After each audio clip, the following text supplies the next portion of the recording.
When it comes to the massive earthquake that hit Taiwan, this individual on TikTok, News Updates for Real 6, picked up something that happened prior to the earthquake.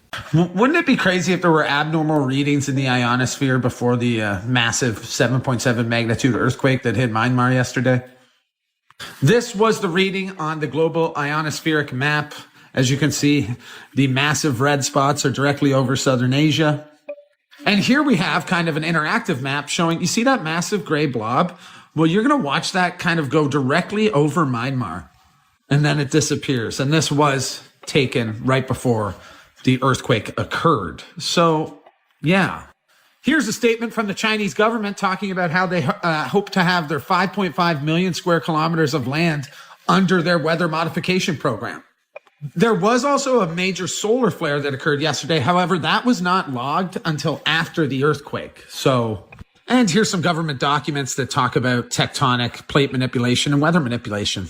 This part talks about laser weapons and extraterrestrial weapons. Now, it is said that the ionosphere can experience disturbances before an earthquake occurs, but when talking about the ionosphere and oddities, you really can't leave HAARP off the table because that's what HAARP does.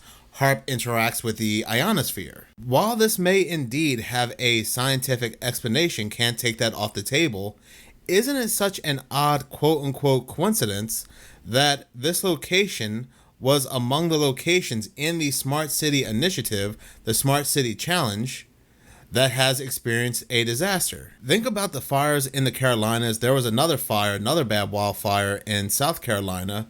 Think about the fires in California. Think about the hurricanes that just happened.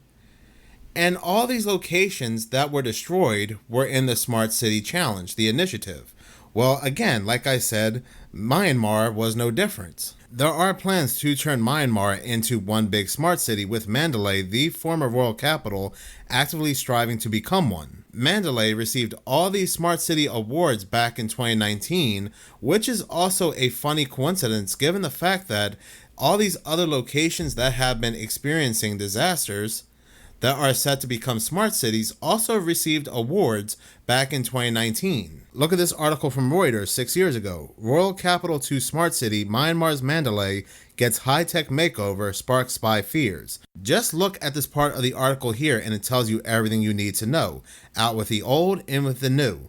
In a country where officials still largely labor with pen and ink, surrounded by stacks of moldering papers, authorities in Mandalay are tapping social media and new technologies, such as artificial intelligence software and drones, to revamp a lethargic bureaucracy. The article goes on to say how officials are attempting to transform the former royal capital into Myanmar's first smart city.